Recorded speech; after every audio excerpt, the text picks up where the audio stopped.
अगर level of employment बढ़ता है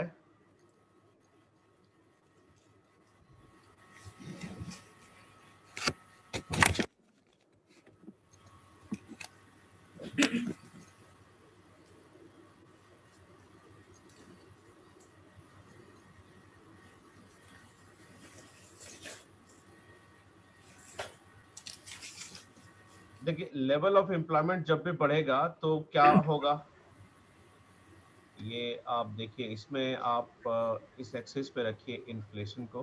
लेट्स से यहाँ पे इन्फ्लेशन है और यहाँ पे आप क्या करें कि अनएम्प्लॉयमेंट को रखिए। Okay, unemployment.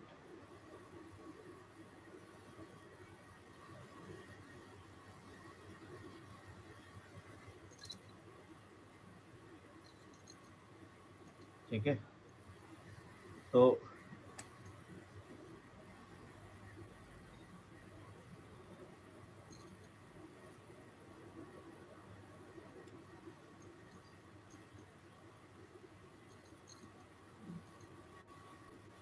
ओके, तो यहाँ पे क्या है कि लेवल ऑफ इन्फ्लेशन अगर बढ़ता है तो यहाँ पे आपको क्या दिख रहा है कि इन्फ्लेशन बढ़ेगा, तो यहाँ रिलेशनशिप जो है चेंज हो जाती है। हमने जो पहला रिलेशनशिप देखा था वो क्या देखा था, किस कॉन्टेक्स्ट में देखा था, वो देखा था लेवल ऑफ एम्प्लॉयमेंट जो है वो बढ़ता है। ठीक है, तो यहाँ पे दूसरा एक रिलेशनशिप देखेंगे जो रिलेशनशिप आपको बताता है रिलेशनशिप बिटवीन फ्लिप्स कर्व्स को कहते हैं। ठीक है, इन्फ्लेशन और अनएम्प्लॉयमेंट के बीच में रिलेशनशिप को हम देखेंगे। ठीक है, तो इसमें क्या कहता है कि अगर इन्फ्लेशन आपका ज्यादा है, ठीक है, तो अगर इन्फ्लेशन ज्यादा है तो अनएम्प्लॉयमेंट आपका क्या होगा, अनएम्प्लॉयमेंट आपका कम होगा। ठीक है, अगर इन्फ्लेशन आपका ज्यादा है तो अनएम्प्लॉयमेंट लेवल जो है वो अनएम्प्लॉयमेंट लेवल कम पे होगा। ठीक है, अनएम्प्लॉयमेंट लेवल कम पे होता है, और अगर इन्फ्लेशन आपका कम है तो अनएम्प्लॉयमेंट लेवल जो है वो ज्यादा लेवल पे पहुंच जाता है। ठीक है, तो अनएम्प्लॉयमेंट लेवल यहाँ पे पहुंच जाएगा। तो ये रिलेशनशिप जो आप देख रहे हैं, ये रिलेशनशिप क्या बता रहा है, जो प्रीवियस रिलेशनशिप हमने देखा वो रिलेशनशिप आपको क्या बता रहा था कि इन्फ्लेशन बढ़ता है तो एम्प्लॉयमेंट बढ़ता है। और यहाँ पे इसी रिलेशनशिप को देखिए कि अगर आपका इन्फ्लेशन बढ़ता है, लेट्स से इन्फ्लेशन आपका इस लेवल पे है, तो अनएम्प्लॉयमेंट आपका कम होता है। ओके, ये जो कर्व बता रहा है ये फिलिप्स कर्व, इसको हम लोग क्या बोलते हैं, फिलिप्स कर्व, फिलिप्स कर्व। ठीक है, लिख लीजिए PHILIPS, फिलिप्स कर्व। ठीक है, सो बेसिकली फिलिप्स कर्व में क्या बता रहा है कि अगर आपका इन्फ्लेशन बढ़ रहा है, अगर आपका इन्फ्लेशन लेट्स से इस लेवल पे है, तो अनएम्प्लॉयमेंट भी आपका क्या है, अनएम्प्लॉयमेंट भी आपका यहाँ पे दिख रहा है इस लेवल पे है। और लेट्स से इन्फ्लेशन आपका यहाँ पे बढ़ रहा है तो अनएम्प्लॉयमेंट कहाँ पे है, आपका कम लेवल पे है। ठीक है, इन्फ्लेशन आपका अगर लेट्स से यहाँ पे है, इन्फ्लेशन इन्फ्लेशन आपका इस लेवल पे है, तो आप देखिए अनएम्प्लॉयमेंट यहाँ पे क्या हो रही है, आपको अनएम्प्लॉयमेंट कम होती हुई नजर आ रही है। तो रिलेशनशिप क्या दिख रहा है आपको, इन्फ्लेशन और अनएम्प्लॉयमेंट के बीच में relationship. Okay, so what Philip curve suggests, Philip curve suggests the relationship between the inflation and unemployment. As the inflation increases in the economy, unemployment goes down. Okay, it means the employment opportunity creates in the economy. तो जैसा आपने देखा है, हमने already discuss किया है, when the economy में जब हम देखते हैं तो क्या होता है कि इन्फ्लेशन ज्यादा आती है, तो इन्फ्लेशन ज्यादा आती है तो आपने देखा है क्या होता है उस सिचुएशन में कि डिमांड होती है ना, डिमांड चारों तरफ से हो रही होती है। स्पेशली अगर हम बात करें तो कंज्यूमर की डिमांड हो रही होती है, सिमिलरली गवर्नमेंट की एक्सपेंडिचर भी हो रही थी, गवर्नमेंट की भी डिमांड हो रही थी। तो ऐसे में क्या होता है कि एम्प्लॉयमेंट अपॉर्चुनिटी क्रिएट किया जाता है प्रोडक्शन हाउसेस के द्वारा, क्योंकि डिमांड हो रही है तो प्रोडक्शन भी इंक्रीज होता है, और अगर प्रोडक्शन इंक्रीज हो रही है तो फिर employment opportunity, more number of employment opportunity creates in the economy. Okay, so ये बात समझ में आई।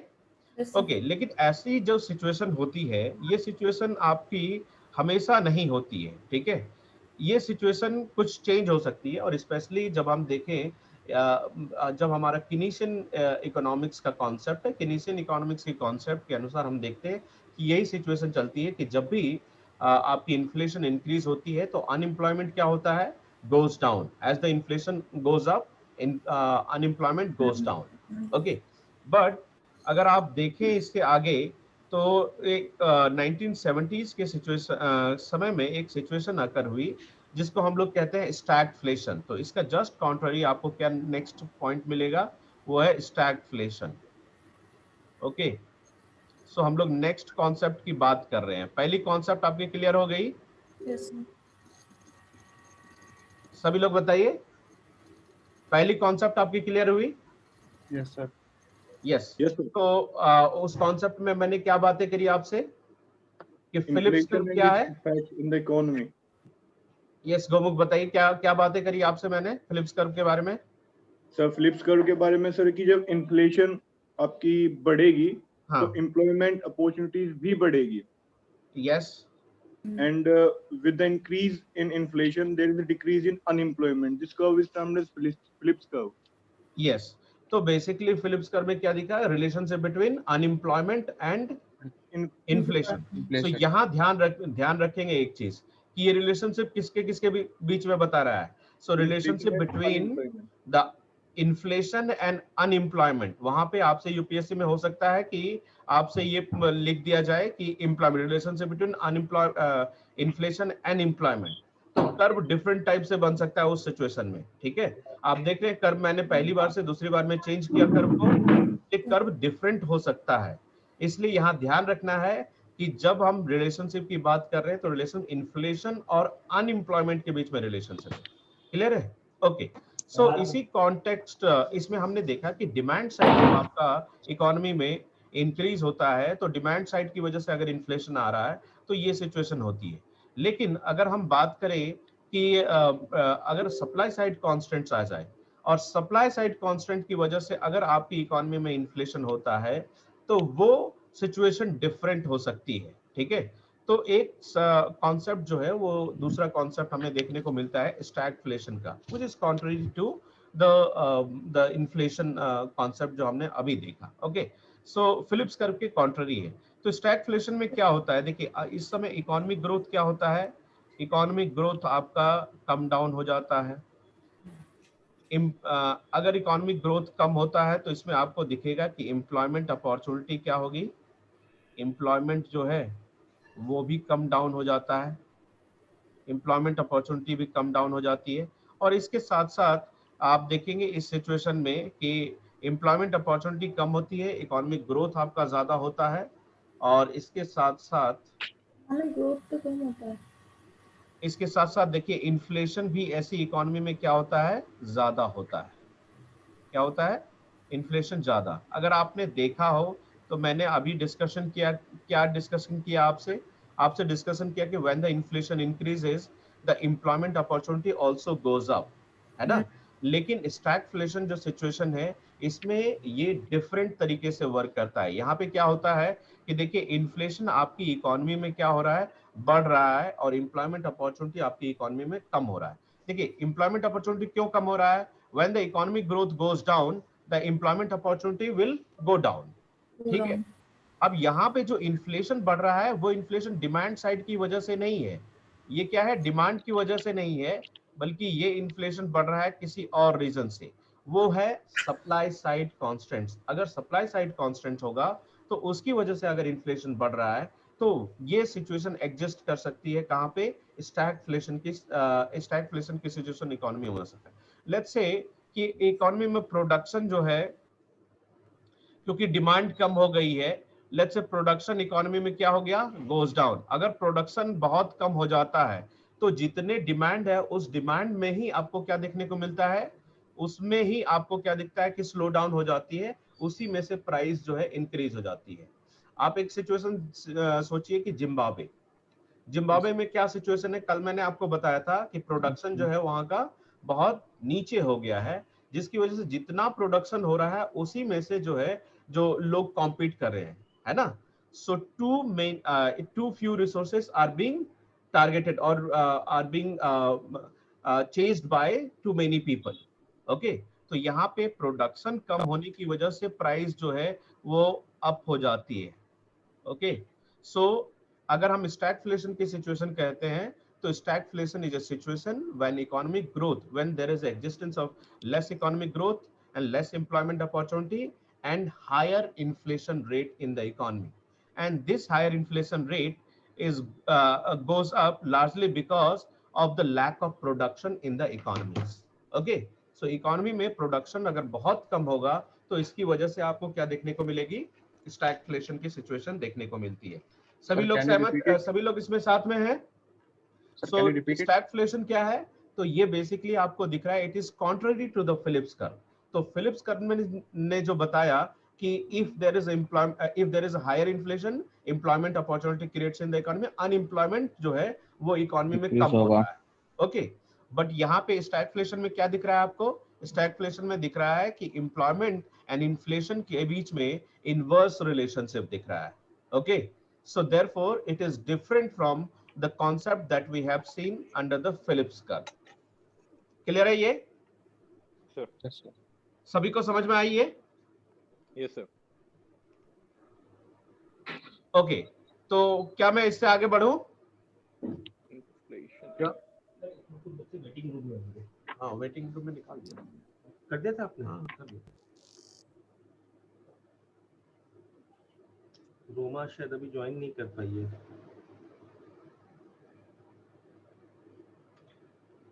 किसी को आवाज की दिक्कत तो नहीं हो रही है? No, sir. No sir. No sir. दोनों का आवाज क्लियर है?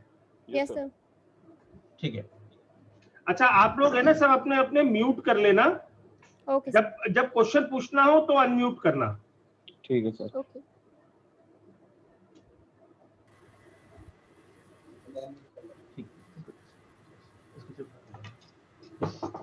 ओके, हम लोग आगे बढ़ते हैं, नेक्स्ट कॉन्सेप्ट की ओर बढ़ते हैं। ठीक है सर, हम इसके बारे में कुछ लिखेंगे नहीं? लिख लीजिए, मैं डिक्टेट कर देता हूं इसको। Sure.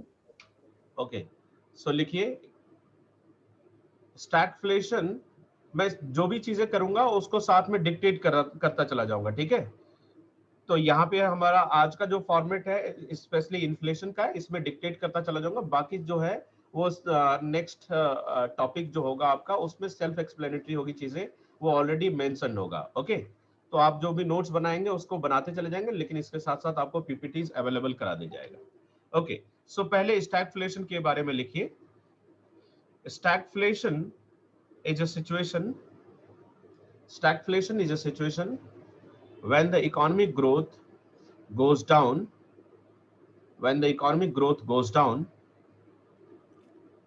and as a result employment opportunity also goes down,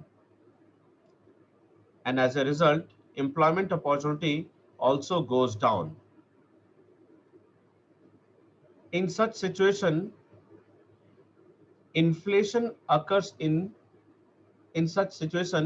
inflation may occur in the economy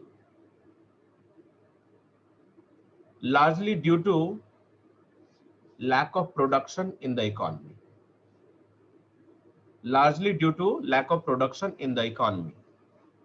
So therefore the simultaneous existence of higher inflation, low employment and low economic growth, higher inflation, low employment and low economic growth is known as stagflation.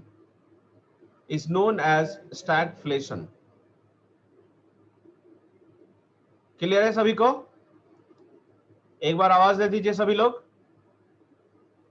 Yes sir. Yes, आगे बढ़े हम लोग। Yes sir. Okay, ठीक है, आगे बढ़ते हैं। Next concept जो हम लोग देख रहे हैं वो कॉन्सेप्ट है हमारा, नेक्स्ट कॉन्सेप्ट हम लोग देखेंगे skewflation. Okay, so next concept है स्क्यूफ्लेशन। अब इसमें ज्यादातर जो चीजें होंगी वो आपकी क्या होंगी, ज्यादातर चीजें जो आप देख रहे हैं, क्योंकि कॉन्सेप्ट तो मैंने कल आपको समझा दिया था। अब हमें क्या है कि जो टर्म्स होते हैं वो टर्म्स को समझना है। ठीक है, सो कई सारे टर्म्स होते हैं which are often used in or which are often asked in the examination, so these terms needs to be covered. Okay, so skewflation is the next concept. skewflation में क्या होता है कि जब एक इकोनॉमिक सिचुएशन जब इन्फ्लेशन बढ़ता है तो मैंने आपको बताया when general level of prices increases in the economy that is referred as inflation, है ना? यही कल बताया था मैंने आपको।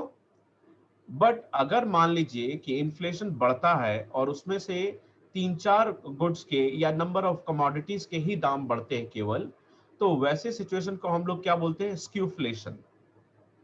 ठीक है, इसमें से सभी गुड्स के दाम नहीं बढ़ेंगे। जैसे रिप्रेजेंटेटिव गुड्स मैंने बताया था कि अगर रिप्रेजेंटेटिव गुड्स जो है अगर सभी के दाम बढ़ रहे हैं, है ना, या कुछ के दाम बढ़ रहे हैं, तो ये सिचुएशन क्या होती है कि एवरेज जो आपका इन्फ्लेशन होता है एवरेज इन्फ्लेशन को बढ़ाता है। ओके, लेकिन किसी एक का ही अगर दाम बढ़ रहा है, जैसे मान लीजिए कि फूड इन्फ्लेशन आपके बढ़ रहे हैं। ओके, फूड इन्फ्लेशन यानी कि अ नंबर ऑफ जो फूड आइटम्स हैं और फूड आइटम्स के ही दाम बढ़ रहे हैं, एनर्जी आइटम या किसी और आइटम्स के दाम अगर मान लीजिए नहीं बढ़ रहे हैं, ठीक है, इन्फ्लेशन में, क्योंकि इनका भी रिप्रेजेंटेशन है इन्फ्लेशन में। जब सीपीआई हम कैलकुलेट करते हैं तो फूड आइटम्स के भी उसमें कैलकुलेशन होती है। लेट्स से अगर फूड इन्फ्लेशन ही बढ़ रहा है कॉन्टिन्यूसली आपका, और ये आपका ओवरऑल इन्फ्लेशन को कंट्रीब्यूट कर रहा है या ओवरऑल इन्फ्लेशन को बढ़ा रहा है, तो इसको हम लोग क्या बोलेंगे? स्क्यूफ्लेशन। ठीक है, तो स्क्यूफ्लेशन क्या हो गया आपका? Skewflation is a situation in which, लिख लीजिए इसको, skewflation is a situation in which the price of in which the price of only few goods or a group of goods. Stagflation is a situation when the price of only few goods or group of goods gets increased. Okay, so the price जो है वो किसी goods का increase होता है। ऐसी situation आपको कब दिखती है? ऐसी सिचुएशन 2014 में आपको दिखती है। 2014 2013-14 में जब फूड इन्फ्लेशन जो है वो हमारा ऑलमोस्ट टच कर चुका था 14%, और जिसकी वजह से हमारा ओवरऑल इन्फ्लेशन जो है वो बढ़ रहा था। ये वही पीरियड था जिसमें आप देखते हैं कि protein inflation, okay, protein inflation की शुरुआत हुई। तो यहाँ पे मैंने एक और टर्म यूज किया है, प्रोटीन इन्फ्लेशन। तो इसी के कॉन्टेक्स्ट में हम लोग समझ लेते हैं प्रोटीन इन्फ्लेशन। ओके, तो सबसे पहले यहाँ पे क्लियर हुआ स्क्यूफ्लेशन? अगर क्लियर हो गया तो आप लोग एक बार आवाज दे दीजिए। ठीक है जी सर, हो गया। Yes sir. ठीक है, अगर किसी को डाउट है तो वो रेज कर सकते हैं डाउट इस जगह पे।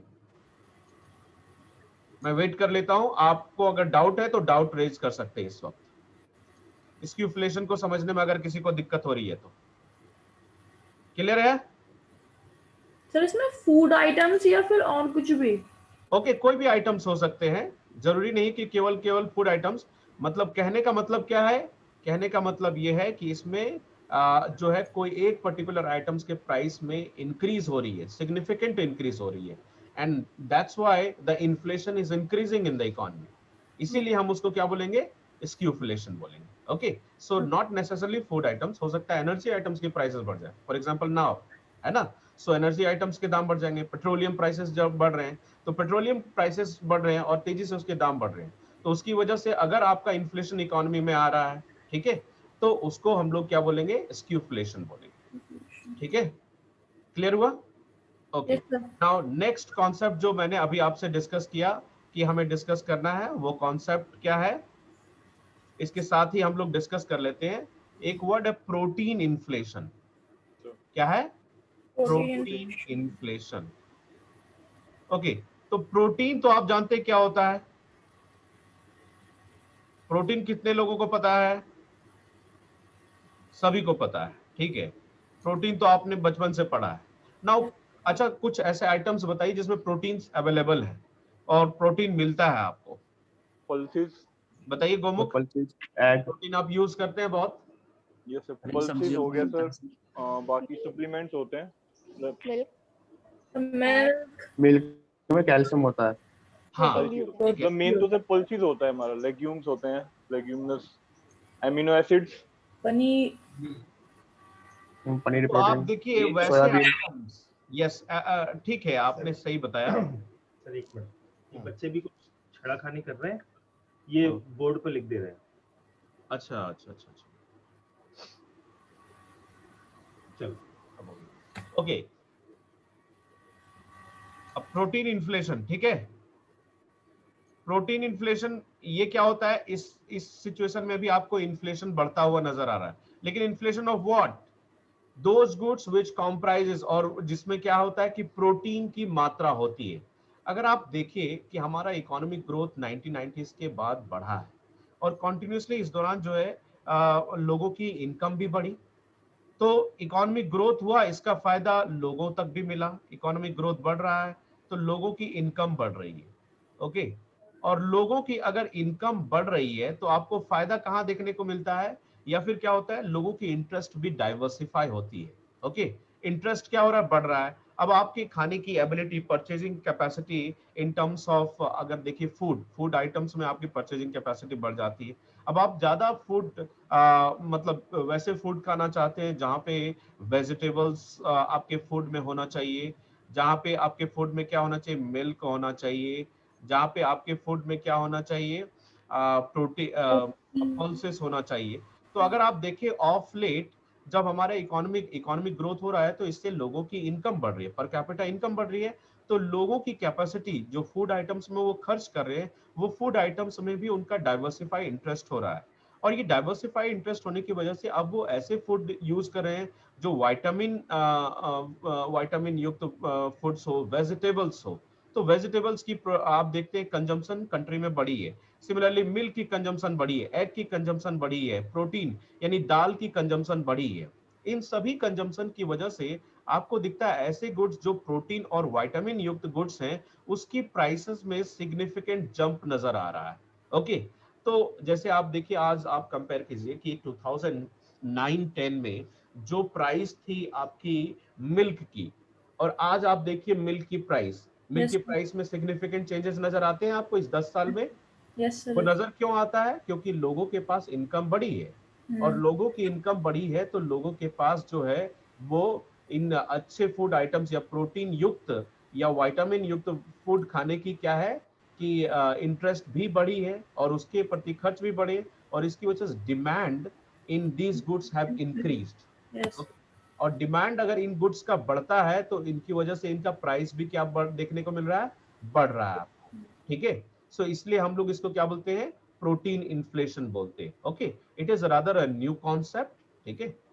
तो हम लोग प्रोटीन इन्फ्लेशन के बारे में क्या लिख सकते हैं, protein inflation is inflation in which the price of, लिख लीजिए, protein inflation is inflation in which the price of those goods and those goods increases which have which have health values, such as vitamin and protein, related goods, okay. Therefore the prices of these protein goods have increased in the economy, and therefore you see the inflation, okay. So that is the protein inflation. Clear हुआ protein inflation सभी को? Yes, sir. तो basically क्या है कि inflation आपका increase होता है लार्जली बिकॉज वैसे गुड्स एंड सर्विसेज, वैसे गुड्स में जहाँ पे प्रोटीन और विटामिन्स जो है वैसे गुड्स में रहती हैं, तो वैसे गुड्स की डिमांड ऑफ लेट बढ़ी है। ये कई रीजन से बढ़ सकता है। अगर आप मैं प्रोटीन इन्फ्लेशन के बढ़ने का रीजन देखूं तो लास्ट फ्यू इयर्स में प्रोटीन इन्फ्लेशन के बढ़ने के बहुत सारे रीजन आपको देखने को मिलते हैं। एक तो इनकम लोगों की बढ़ी है इसलिए बढ़ा है। दूसरा अगर आप देखें तो लोगों के गवर्नमेंट ऑफ इंडिया ने भी पॉलिसी इनिशिएटिव्स लिए, let's say mid day meal scheme. तो मिड डे मील स्कीम में भी आप देखिए कि गवर्नमेंट ने क्या सप्लाई करना शुरू किया है, अंडे सप्लाई करने शुरू किए, तो अंडे के दाम भी बढ़ेंगे ना। तो इस तरह से पॉलिसी इनिशिएटिव और न्यूट्रिशनल इनिशिएटिव्स भी गवर्नमेंट ऑफ इंडिया ने लिया है, जिसकी वजह से हमें देखने को मिलता है कि डिमांड ऑफ प्रोटीन रिलेटेड और प्रोटीन और विटामिन रिलेटेड गुड्स जो है वो इंक्रीज होते हैं इकोनॉमी में, एंड देयरफॉर द प्राइसेस जो है उनकी अप होती है इकोनॉमी में। क्लियर है? ये Yes, sir. हमारा कॉन्सेप्ट था जिसको हमने कहा प्रोटीन इन्फ्लेशन। नेक्स्ट कॉन्सेप्ट हम लोग देखते हैं इन्फ्लेशनरी गैप। इन्फ्लेशनरी गैप, लिखिए इसको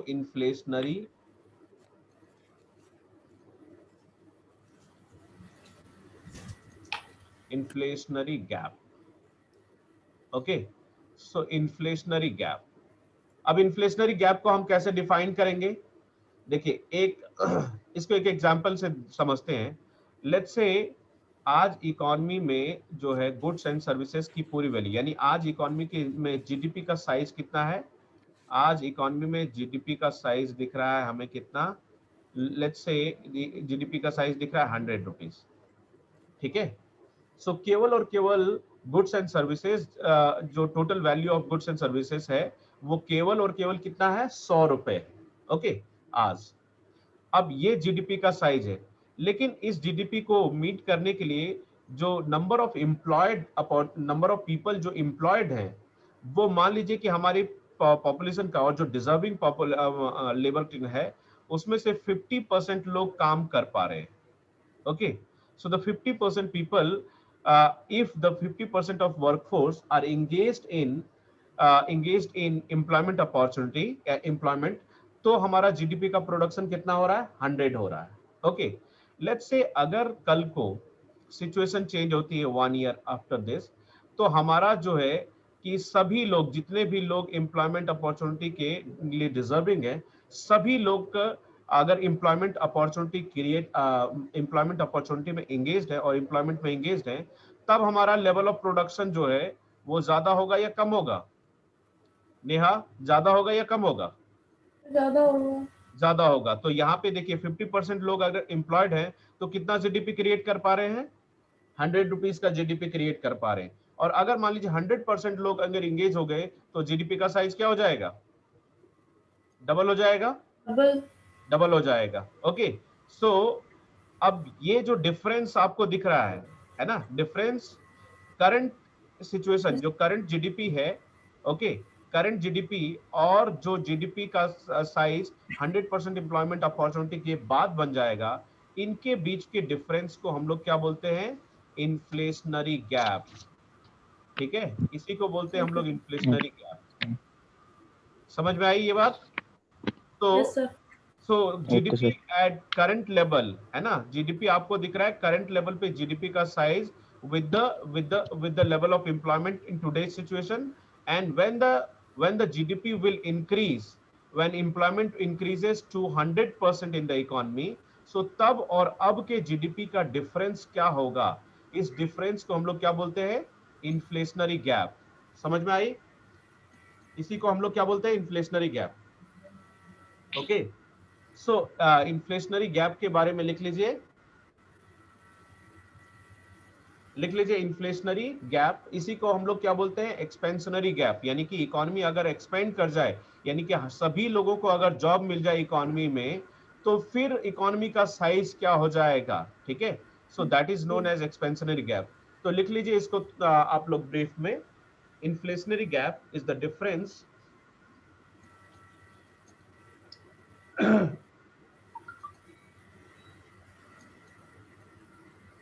रोमा, आवाज आ रही है अब? Yes sir. कनेक्ट हो गया? हाँ सर, अभी के लिए तो हो गया। चलो ठीक है, सब लोग आ गए, शालिनी भी आ गई।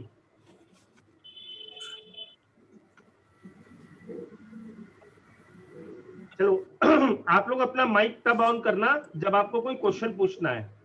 और ये नीचे एक चैट का ऑप्शन होगा, चैट के ऑप्शन में हैंड रेज कर देना अगर आपका कोई डाउट है। Okay sir. दिख रहा है आप लोगों को हैंड रेज का ऑप्शन? Yes sir. चैट में जाके हैंड रेज कर देना, अगर किसी को कोई डाउट है तो हैंड रेज कर देना।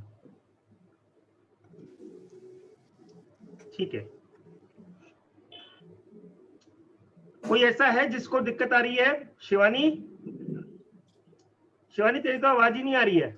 यस सर, मैं हूँ, ऑनलाइन हूँ। क्या चीज? ऑनलाइन हूँ सर मैं। आप हो ना, तेरी आवाज नहीं आ रही थी ना।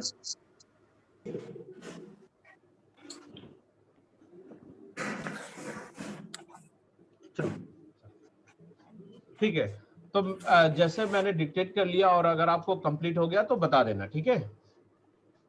तो लिखिए इन्फ्लेशनरी गैप के बारे में। Inflationary gap is the difference between, it is the difference between the current level of, it is the difference between current level of real GDP, current level of real GDP and the anticipated GDP, and the anticipated GDP that would be experienced, and the anticipated GDP that would be experienced if an economy is at, if an economy is at full employment, if the economy is at full employment. दिख रहा है आपको यहाँ differences? So that is known as inflationary gap. Okay. There are few other concept. मैंने आपसे पहले भी बात किया था inflation tax के बारे में. आपको याद है inflation tax के बारे में? Inflation tax. तो next concept, जैसा मैंने पहले भी आपको inflation tax के बारे में बताया है, inflation tax. Next concept है आपका inflation tax. So inflation tax क्या है? देखिए इन्फ्लेशन टैक्स में जैसे मैंने आपको एग्जांपल्स के थ्रू बताया है, लेट्स से today you have 1000 rupees, with this 1000 rupees let's say आप शर्ट बाय करते हैं और शर्ट की कीमत है कितनी, 200 रुपए। तो आप कितने शर्ट बाय कर पाएंगे टुडे? अगर आप जाते हैं मार्केट तो आप 5 शर्ट बाय कर पाते हैं। Okay, let's say because of some circumstances the price of shirt goes up, ठीक है। अगर प्राइस शर्ट की क्या है, गोज अप हो जाती है और 250 रुपीज प्राइस की शर्ट हो जाती है, शर्ट की प्राइस हो जाती है, तो मान लीजिए कल को भी आपके पास 1000 रुपीज का करेंसी है, ठीक है, लेकिन अब आप कितने शर्ट बाय कर पा रहे हैं?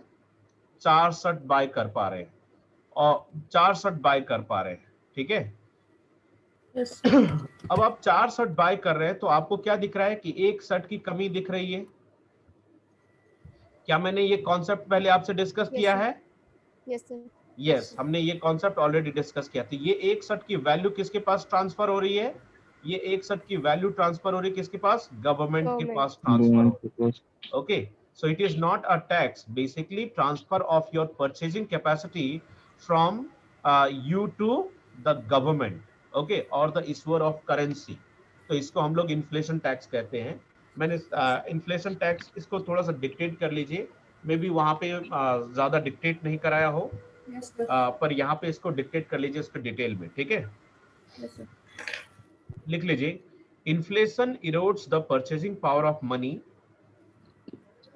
Inflation erodes the purchasing power of money and hence its value, and hence its value.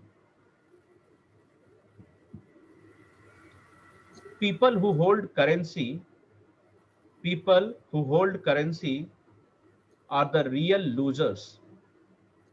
People who hold currency are the real losers.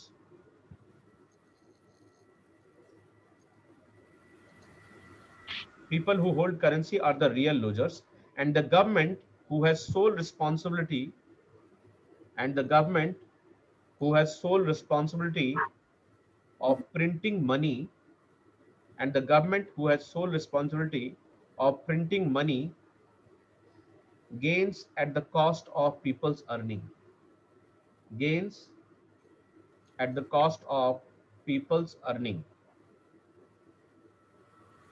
gains at the cost of people's earning. This transfer of money,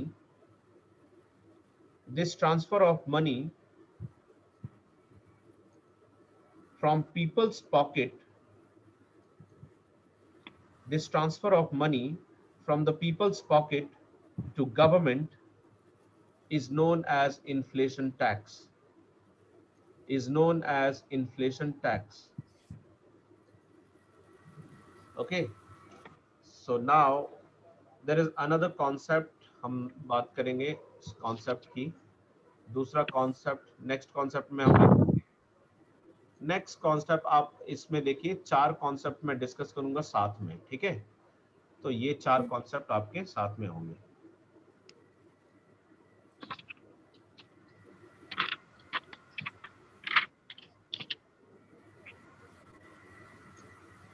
okay, so 4 concept मैं discuss कर रहा हूं इसमें से। Let's say आपकी economy जो है, ये द प्राइस,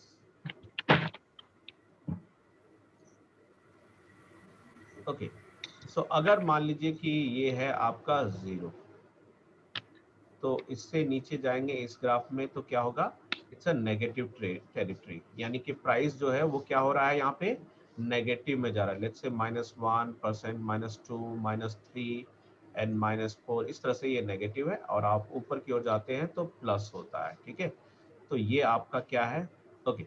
जब क्या होता है कि जब प्राइसेस आपकी नीचे चली जाती है इकोनॉमी में, यहाँ पे अगर मान लीजिए कि प्राइस आपका नीचे जा रहा है इकोनॉमी में, ओके, आपने क्या देखा था इन्फ्लेशन के अंतर्गत देखा प्राइसेस जो है वो अप होती है, यानी prices of goods and services जो है वो go up. When it go up it is known as inflation. Okay, when the price go down, when the prices of goods and services go down, it is defined as deflation. इसको हम लोग क्या बोलेंगे, इसको हम लोग बोलते हैं डिफ्लेशन। ठीक है, तो यहां पे क्या होगा, इसको हम लोग कहते हैं डिफ्लेशन। मैं एक बार लिख लेता हूं इन चारों को। ओके, यहां पे रिफ्लेशन होता है व्हेन इट इज रिकवरिंग, यहां पे रिफ्लेशन होगा, this is considered as inflation. And यहां से जब नीचे होता है तो इसको हम लोग कहते हैं डिसइन्फ्लेशन। क्या बोलते हैं इसको, डिसइन्फ्लेशन। ठीक है, तो ये 4 कॉन्सेप्ट है, मैं इस चारों कॉन्सेप्ट को एक साथ आपको एक्सप्लेन कर रहा हूं। ठीक है, ओके, तो यहाँ पे देखिए when the prices of goods and services go down in the economy, ठीक है, तो उसको हम लोग क्या डिफाइन करेंगे, डिफ्लेशन डिफाइन करते हैं। ठीक है, तो जब गुड्स और सर्विसेज की दाम जो है वो डाउन हो जाती है and it goes in the negative territory, यानी कि वो नेगेटिव टेरिटरी में चला जाता है गुड्स एंड सर्विसेज की डिमांड, यानी कि ओवरऑल देखिए इन्फ्लेशन, ओवरऑल जब इकोनॉमी में देखिए कि गुड्स एंड सर्विसेज की दाम जो है वो नीचे की ओर चलती चली जाए, तो हम लोग उसको क्या बोलेंगे, डिफ्लेशन है। It goes into the negative territory, तो हम लोग इसको क्या बोलेंगे, deflation. Deflation is contrary to inflation, है ना। इन्फ्लेशन में क्या था, when the prices, general level of prices goes up in the economy, that is defined as inflation. When the general level of prices goes down in the economy below zero, that is referred as deflation in the economy. Okay, now deflation, आप बताइए कि किसी economy में deflation क्यों होगा deflation economy में, कोई बता सकता है? कब वो ऐसी सिचुएशन हो सकती है जबकि प्राइसेस जो है वो प्राइसेस जो है वो कम हो जाए, जब उसमें सर, से इकोनॉमिक supply ग्रोथ ज्यादा उसका काफी हो चुका हो।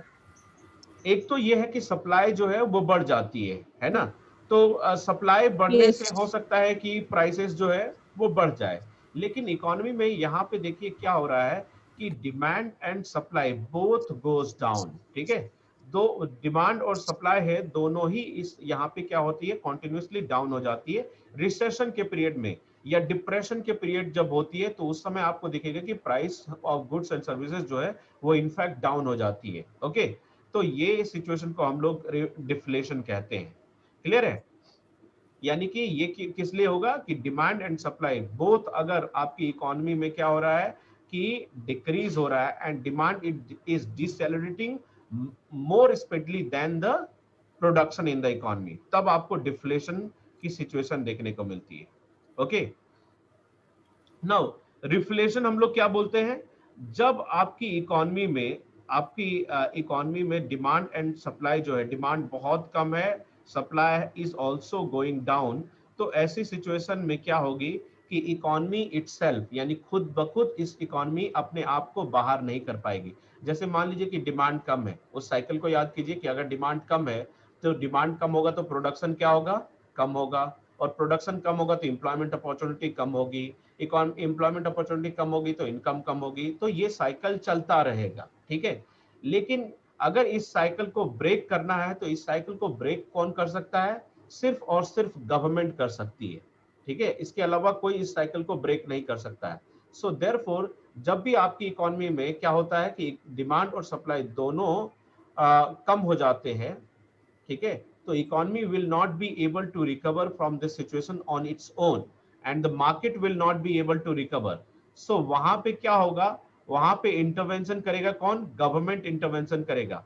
सो when the government intervenes in the market and deliberately try to increase the demand in the economy, ठीक है, तो उस सिचुएशन में क्या होगी? The prices of goods and services वो क्या होगी? इंक्रीज होगा। Even if at the same production, अगर मान लीजिए हम उसको प्रोडक्शन को कांस्टेंट रखते हैं, तो इवन प्रोडक्शन अगर कांस्टेंट होगा और डिमांड अगर उस इकोनॉमी में रेज किया जाता है गवर्नमेंट के द्वारा डेलिबरेटली, है ना, मनी इन्फ्यूज की जाती है, चाहे वो जिस भी तरीके से किया जाए, हमने देखा था कीनीशियन इकोनॉमिक्स के अंतर्गत, ठीक है, तो डिमांड जो है अगर वो फ्यूल की जाती है डिमांड गवर्नमेंट के द्वारा, तो ऐसी सिचुएशन में गुड्स के दाम जो है वापस रिकवर करने लगते हैं। Okay, so that situation is known as reflation.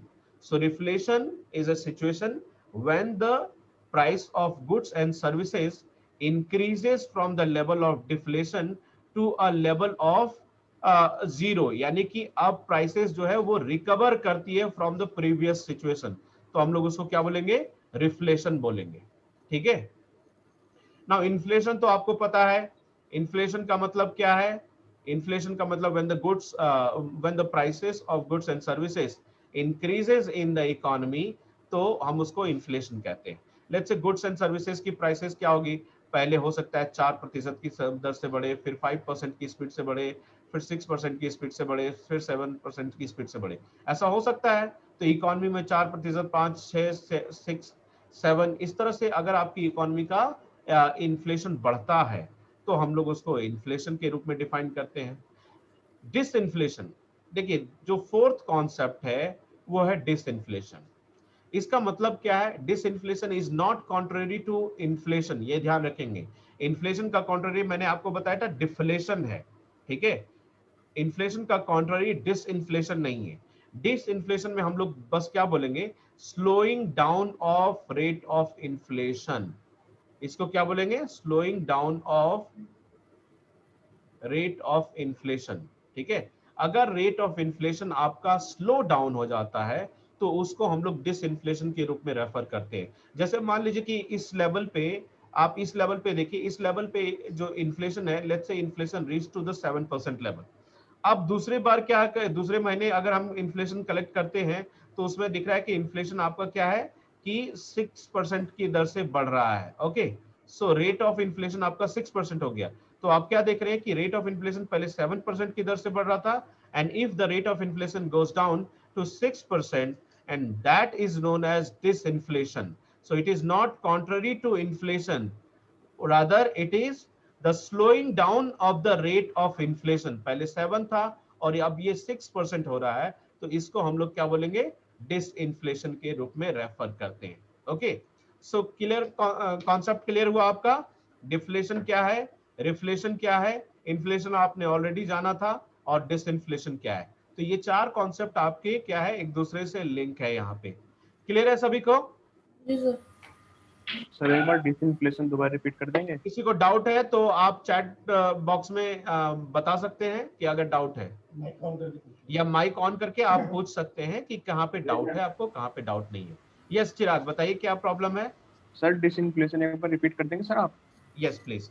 तो डिसइन्फ्लेशन, ठीक है, तो डिसइन्फ्लेशन में मैंने क्या बताया आपको? मान लीजिए कि ये रेट ऑफ इन्फ्लेशन है, ये इन्फ्लेशन बढ़ रहा है आपका 7% की दर से बढ़ रहा है, 8% की दर से बढ़ रहा है, 9% की दर से बढ़ रहा है। ये आपका क्या हो रहा है? कॉन्टिन्यूसली इंक्रीज हो रहा है रेट ऑफ इन्फ्लेशन। ओके, अगर आपका इस लेवल पे मान लीजिए कि इन्फ्लेशन जो है वो 9% की दर से बढ़ रहा है, 9% के रेट से बढ़ रहा है, और अगर दूसरे महीने हमने इन्फ्लेशन कलेक्ट किया तो ये जो रेट है वो घट के मान लीजिए 7% हो गया। कितना प्रतिशत हो गया? 7%। तो क्या हो रहा है कि रेट ऑफ इन्फ्लेशन अब 9% नहीं बढ़ रहा है, बल्कि अब 7% की रेट से बढ़ रहा है inflation. So this deceleration in the rate of inflation is known as disinflation. Yes, sir. है ना, यानी कि जो रेट ऑफ इन्फ्लेशन है वो कम डाउन हो गया है, इसको हम लोग डिसइन्फ्लेशन कहते हैं। क्लियर हुआ चिराग? डाउट है? Yes sir. No sir. Clear है? ओके, किसी और को डाउट है तो पूछ सकते हैं इस लेवल पे, फिर हम लोग आगे बढ़ेंगे। सर एक बार आप इसे लिखवा सकते हैं डिसइन्फ्लेशन को? डिसइन्फ्लेशन लिख लीजिए disinflation. When the rate of inflation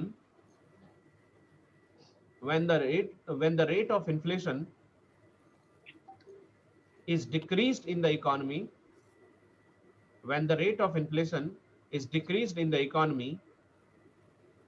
it is referred as disinflation. It is referred as disinflation. For example, if the inflation is increasing, for example, if the inflation is increasing at the rate of 9%, if the rate of inflation is increasing at the rate of 9%, and then in the next month the rate of inflation goes down to 7, then in the next month if the rate of inflation goes down to 7, this is considered as disinflation. This is considered as disinflation. तो मतलब क्या बताया कि इसमें ऐसा नहीं कि inflation नहीं हो रहा है ना, इन्फ्लेशन तो हो रही है, लेकिन जिस गति से पहले बढ़ रहा था इन्फ्लेशन, वो गति में स्लो डाउन हो गया है। ओके, सो जो स्पीड थी, स्पीड कम हो गई, तो उसको हम लोग क्या बोलेंगे? डिसइन्फ्लेशन। क्लियर है चिराग? लिख लिया आपने? Yes sir, yes sir. Okay, ठीक है, तो हम लोग आगे बढ़ते हैं इससे। किसी को भी इस लेवल पे डाउट है तो डाउट रेज कर सकते हैं, नहीं तो फिर हम लोग आगे बढ़ेंगे, दूसरे कॉन्सेप्ट की ओर बढ़ेंगे। ओके, तो मैं दूसरे कॉन्सेप्ट की ओर बढ़ता हूं। नेक्स्ट हम लोग देखेंगे difference between CPI and WPI, है ना। नेक्स्ट हमारा जो सब टॉपिक है वो क्या है? Difference between CPI, consumer price index, and wholesale price index. Wholesale price index, okay, consumer price index and wholesale price index.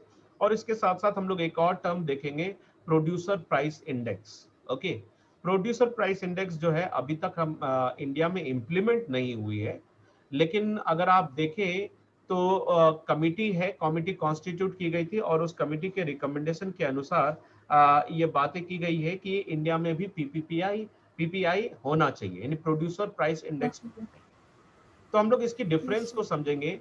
सबसे पहले ये समझेंगे कि consumer price index, WPI, consumer price index और होलसेल प्राइस इंडेक्स क्या होता है ना, और डिफरेंट लेवल पे हम लोग इसको ट्रैक क्यों करते हैं। तो सबसे पहले इस कॉन्सेप्ट को हम लोग समझते हैं, okay, and then I will dictate the difference between the CPI and WPI. Okay, तो पहले इस कॉन्सेप्ट को समझ लीजिए एक बार। ओके, अगर आप देखिए तो मैंने आपको बताया था, लेट्स से यहाँ पे कौन है? यहाँ पे है फैक्ट्री, या जिसको आप फर्म्स कहते हैं, फर्म्स यहाँ पे।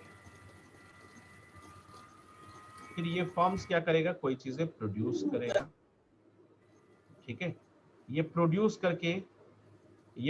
करेगा इंटरनेट, ये प्रोड्यूस करेगा कोई चीजें, और ये प्रोड्यूस करके कहाँ बेचेगा?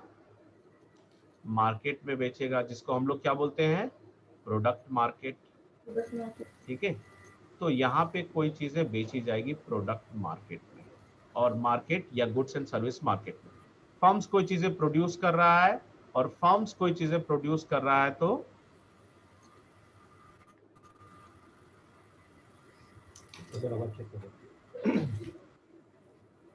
सभी को मेरी आवाज आ रही है? किसी को आवाज में दिक्कत हो रही है? सर आपकी वीडियो थोड़ा ब्लर हो रहा है।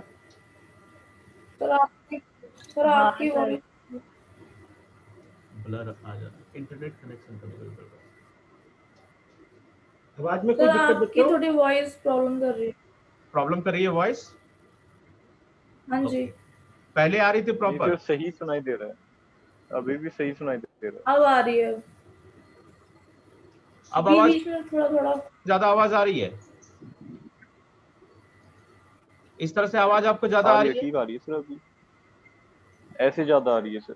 ऐसे ज्यादा आ रही है, ठीक है, चलो हाँ जी सर। ठीक है। तो मैं कॉन्सेप्ट आपको बता रहा था कि यहाँ पे मान लीजिए कि प्रोडक्ट मार्केट है, जैसा आपने देखा goods and service market.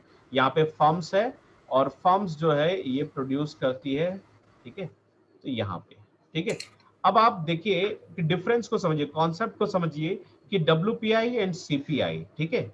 WPI को हम लोग होलसेल प्राइस इंडेक्स कहते हैं, ठीक है, होलसेल प्राइस इंडेक्स। और CPI को हम लोग क्या बोलते हैं? Consumer price index. Consumer price index यानी कि ये सारे इंडेक्स जो है वो ट्रैक करते हैं, कुछ ना कुछ ट्रैक करते होंगे। जैसे मैंने आपको बताया डिफरेंट तरह के इंडिकेटर्स होते हैं। ह्यूमन डेवलपमेंट इंडेक्स हो गया, तो ह्यूमन डेवलपमेंट इंडेक्स क्या करता है? जो उसके अंतर्गत जो भी उसके अगर आप देखें उसके वेरिएंट्स होते हैं या उसके जो भी सब इंडिकेटर्स होते हैं उसको ट्रैक करते हैं, जैसे education, health and income of the people, ठीक है। तो आप इन तीन चीजों को ट्रैक करते हैं ह्यूमन डेवलपमेंट इंडेक्स से। इसी तरह से WPI भी एक इंडेक्स है या CPI भी एक इंडेक्स है, जो इंडेक्स बेसिकली क्या करती है कि ट्रैक करती है। क्या ट्रैक करती है? इन्फ्लेशन के रेट को तय करती है, ट्रैक करती है, यानी कि प्राइस चेंजेस ट्रैक करती है economy. If the price of goods and services increased और डिक्रीज्ड इन द इकोनॉमी, ये ट्रैक करती है। लेकिन ये डिफरेंट लेवल पे ट्रैक करती है। जब, जैसे नाम से स्पष्ट है, कंज्यूमर प्राइस इंडेक्स है ना, जब अगर प्राइस का इंडिकेटर्स या प्राइस का ट्रैक कंज्यूमर लेवल पे होता है तो उसको हम लोग क्या बोलेंगे? Consumer price index. यानी कि जब गवर्नमेंट डेटा कलेक्ट करती है at the level of consumer, तो अब हम उसको क्या बोलेंगे? वहां से जो डेटा कलेक्ट किया जाता है वो किसके लिए कलेक्ट किया जाता है? Consumer price index. So let's say यहाँ पे प्रोडक्ट मार्केट है, प्रोडक्ट मार्केट में कंज्यूमर प्राइस इंडेक्स, यहाँ से जो है वो इंफॉर्मेशन कलेक्ट किए जाते हैं। यहाँ पे ट्रैकिंग की जाती है किसकी? प्राइस चेंजेस की, ओके, रिटेल लेवल पे। ओके, जहां से आप सामान खरीदते हैं, गुड्स एंड सर्विसेज खरीदते हैं, वहां पे आपके प्राइसेस जो है वो ट्रैक की जा रही है। अब दूसरा होलसेल प्राइस इंडेक्स, ठीक है। Wholesale price index let's say कि हम लोग इसको फैक्ट्री के प्राइस के क्लोज रखने की कोशिश करते हैं इंडिया में, क्योंकि हमारा प्रोड्यूसर प्राइस इंडेक्स नहीं है। तो इसको हम कोशिश करते हैं कि जितना फार्म्स की प्रोडक्शन या फैक्ट्री के प्रोडक्शन कॉस्ट है उसके करीब रख सके। तो यहाँ पे होलसेल प्राइस इंडेक्स जो है वो होलसेल लेवल पे, यानी कि जहाँ पे होलसेल गुड्स की क्या होती है, चीजें निकलती है, वहां पे ये जो प्राइस ट्रैक की जाती है उसको हम लोग क्या बोलेंगे? Wholesale price index. और तीसरा जो इंडेक्स है वो तीसरा इंडेक्स है producer price index. Even though we don't use it, but then इसका जो कॉन्सेप्ट है वो है प्रोड्यूसर प्राइस इंडेक्स। यानी कि प्रोड्यूसर का एक्चुअल कॉस्ट क्या लगता है किसी चीजों को प्रोड्यूस करने के लिए, ओके। अब ये तीन लेवल पे क्या होती है कि ट्रैक की जाती है प्राइसेस। अब आप ये समझिए कि ये तीन लेवल पे प्राइस ट्रैक करने की जरूरत क्यों है? क्यों जरूरत है कि यहाँ पे प्राइस ट्रैक किया जाए, यहाँ पे प्राइस ट्रैक किया जाए, या इस लेवल पे प्राइस ट्रैक किया जाए? तो ये इसलिए जरूरत है क्योंकि अगर हम हर लेवल पे, जिस लेवल पे हमारा प्राइस ट्रैक होगा वो हमें बताएगा कि आखिर प्राइस में चेंज जो हुआ है वो किसकी वजह से हुआ है, वो कौन से फैक्टर है जिसकी वजह से प्राइस में चेंजेस आई है। लेट्स से कि मान लीजिए मैं आपसे कहूं कि आज ऑरेंज की कीमत जो है वो 60 रुपीज है। पहले ऑरेंज की कीमत, एक महीने पहले ऑरेंज की कीमत लेट्स से 30 रुपीज थी, 30 रुपीज पर केजी थी, ठीक है। लेकिन 30 रुपीज पर केजी से ये बढ़कर कितना हो गया? 60 रुपीज पर केजी हो गया, ठीक है। तो ये प्राइस चेंज हुए, ये प्राइस आपके बढ़ गए। अब आप बता सकते, क्या आप इस लेवल पे बता सकते हैं कि ये प्राइस जो है वो क्यों बढ़ी है? क्या डेफिनेट आंसर हो सकता है आपका कि भाई ये प्राइसेस क्यों बढ़े हैं इस लेवल पे? 30 रुपीज पर केजी से बढ़कर ये 60 रुपीज पर केजी क्यों हो गया? क्या ये पॉसिबल है आपको बताना?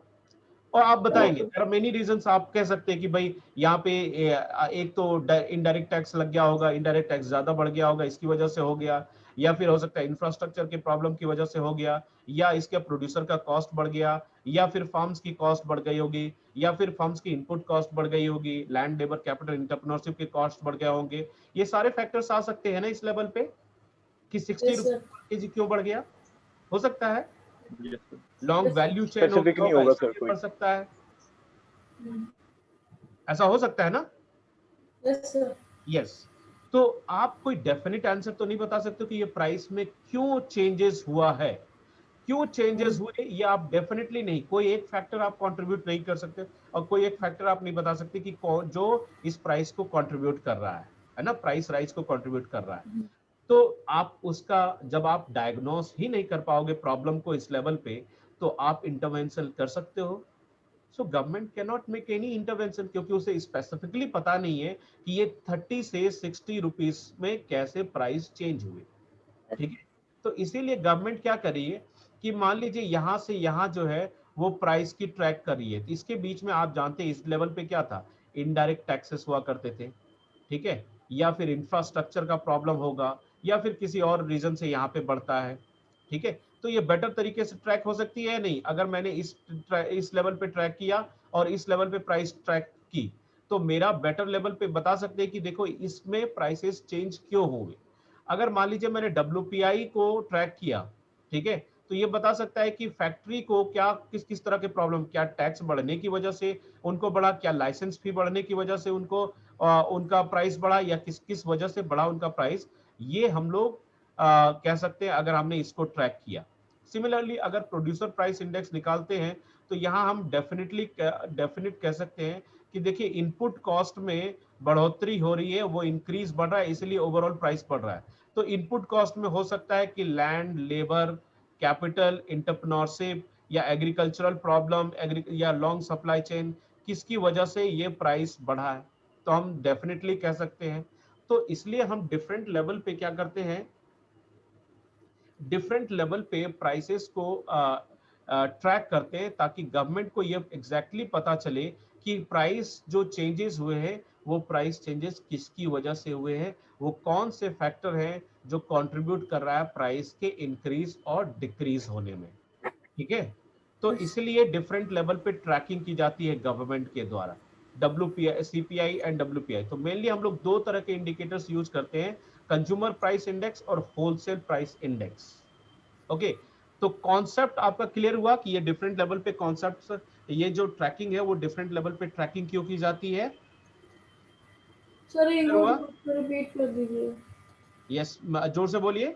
सर एक बार दोबारा से रिपीट कर दीजिए। एक बार दोबारा से सारी चीजें दोबारा से रिपीट करूं? नहीं सर, बस इनका प्राइस जो ओके, चलिए मैं दोबारा इसको बता देता हूं आपको। किस जगह पे बताऊं? यस, किस जगह पे बताऊं, बताइए। सर ये मतलब हुआ क्यों, प्राइस क्यों बढ़े, यस यस। तो यहाँ पे क्या है कि देखिए प्राइस बढ़े नहीं, मैंने बताया कि अगर मैं ट्रैक करूंगा तो बेटर तरीके से ट्रैक कर पाऊंगा, मुझे बेटर तरीके से पता चलेगा कि ये प्राइस क्यों बढ़े। लेट्स से मैं इसको फिर से एक बार आपको एक्सप्लेन करता हूँ। ओके, सो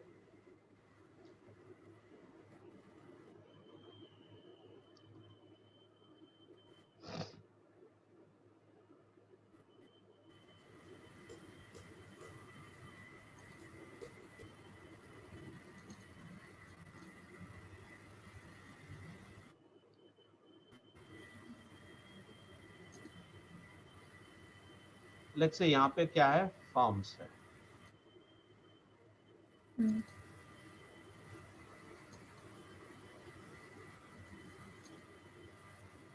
और फॉर्म से सामान निकलती है, फॉर्म से सामान निकल के कहाँ जाती है, प्रोडक्ट मार्केट में, और प्रोडक्ट मार्केट में सामान जो है वो बिकता है, प्रोडक्ट मार्केट या गुड्स एंड सर्विसेज मार्केट जैसा आपने देखा है। मैंने आपको बताया कि देखिए यहाँ पे जो एट कंज्यूमर लेवल पे जब हम प्राइस की ट्रैकिंग करते हैं तो इसको हम लोग क्या बोलते हैं, कंज्यूमर प्राइस इंडेक्स, जिस लेवल पे सामान खरीदता है लोग, और WPI जिस लेवल पे होलसेल एक्सचेंज होता है उस लेवल पे हम लोग क्या कलेक्ट करते हैं, होलसेल प्राइस इंडेक्स कलेक्ट करते हैं, और जो फैक्ट्री का जो एक्चुअल कॉस्ट लगता है उस लेवल पे जब हम करते हैं तो उसको हम लोग PPI बोलते हैं, प्रोड्यूसर प्राइस इंडेक्स बोलते हैं। ओके, नाउ अगर मान लीजिए कि मैंने जैसे आपको बताया कि ऑरेंज की कीमत जो है वो let's say today 60 rupees per KG है, कितना हो गया 60 रुपीज पर केजी, लेकिन एक महीने पहले ऑरेंज की कीमत कितनी थी 30 रुपीज पर केजी, 30 ठीक है, लेट्स से 30 रुपीज पर केजी था। अब मैंने ये आपको बताया कि ये अचानक से एक महीने में ऐसा क्या हुआ जिसकी वजह से प्राइसेस जो है वो 30 रुपीज से बढ़कर 60 रुपीज प्राइस हो गए। तो इतना सिग्निफिकेंट जंप, बिल्कुल डबल आपको दिख रहा है, तो इतना सिग्निफिकेंट जंप किसकी वजह से हुआ है ना? ऐसे कौन से फैक्टर हैं जिसकी वजह से प्राइस बढ़ी है, ठीक है? तो अगर मुझे ये पता करना है कि प्राइस जो है यहाँ मुझे 60 रुपए में मिल रही है, तो अगर पता करना है कि प्राइसेस किसी गुड्स एंड सर्विसेज के बढ़े हैं तो वो कौन से रीजन से बढ़े हैं, अगर मुझे इस लेवल पे पता करना पड़ रहा है। यहाँ समझ में आए कि आप मान लीजिए कि आज आपका जो प्राइस है वो 60 रुपीज पर केजी हो जाता है, समझ में आ रही है? Yes sir. यस, तो 60 रुपीज पर गए। अब मैं ये कह रहा हूँ कि 30 रुपीज से 60 रुपीज में चेंज क्यों हुए प्राइस में, ठीक है? तो इसका रीजन फाइंड आउट करना पड़ेगा, चाहे वो गवर्नमेंट हो, गवर्नमेंट को भी रीजन फाइंड आउट करना पड़ेगा कि भाई प्राइस जो है वो अचानक से ऐसे क्यों बढ़ गए। तो कई रीजन हो सकते हैं उसके प्राइस बढ़ने के। हो सकता है प्रोडक्शन क्या हो गया होगा, घट गया होगा, इसलिए प्राइस बढ़ गए होंगे, ऐसा हो सकता है ना? प्रोडक्शन घट जाए तो प्राइस बढ़ गए, सप्लाई घट गई होगी तो प्राइस बढ़ गया होगा, ऐसा हो सकता है। या फिर मान लीजिए प्राइस में जो है वो नेचुरल डिजास्टर आ गया, उसकी वजह से सप्लाई नहीं हो रही है, या फिर किसी ने उसको क्या कर लिया, किसी ने उसको स्टोर कर लिया, ब्लैक मार्केटिंग कर रहा है ना? तो इसकी वजह से प्राइस बढ़ रहा है। या हो सकता है कि लेबर कॉस्ट एक जगह से दूसरे जगह, यानी लेबर कॉस्ट जो है वो लेबर कॉस्ट बढ़ गया होगा। ऐसा हो सकता है ना कि ट्रांसपोर्ट की वजह से बढ़ गया हो प्राइस। हो सकता है रोड जो है वो बहुत खराब हो गए होंगे, इसलिए प्राइस बढ़ गया होगा। हो सकता है कोल्ड फैसिलिटी, कोल्ड स्टोरेज में जो वो चीजें नहीं होंगी, इसलिए प्राइस बढ़ गया होगा। ऐसी कई सारी चीजें हो सकती है ना? ये सारे फैक्टर्स हो सकते हैं जिसकी वजह से प्राइस बढ़ती है। कल आपको सप्लाई साइड कांस्टेंट्स बताया था, सप्लाई साइड स्ट्रक्चरल इश्यूज, दोनों चीजें हो सकती है ना यहाँ पे। Yes sir. हाँ जी हाँ जी। यस शिवानी, आवाज आ रही है? शिवानी आवाज आ रही है? तो प्राइसेस जो है वो इसकी वजह से बढ़ सकती है। नाउ अब हमें विथ सर्टेनिटी है ना, with certainty we can not say कि प्राइस क्यों बढ़ी, है ना? एग्जैक्टली इसका क्या reason, these are probable reasons. हम लोग क्या बोल रहे हैं, दीज आर प्रोबेबल रीजंस जिसकी वजह से प्राइस बढ़ी है। लेकिन with certainty we can not say कि प्राइस जो है वो किसकी वजह से बढ़ी है। विथ सर्टेनिटी अगर हम तभी बता सकते हैं, लेट्स से अगर हमने इस लेवल पे ट्रैकिंग की और इस लेवल पे ट्रैकिंग की, तो हमें पता चल जाएगा कि इस लेवल पे इस दौरान जो भी फैक्टर्स हुए होंगे, उस फैक्टर में शायद प्राइस, उसकी वजह से प्राइस बढ़ रहा है।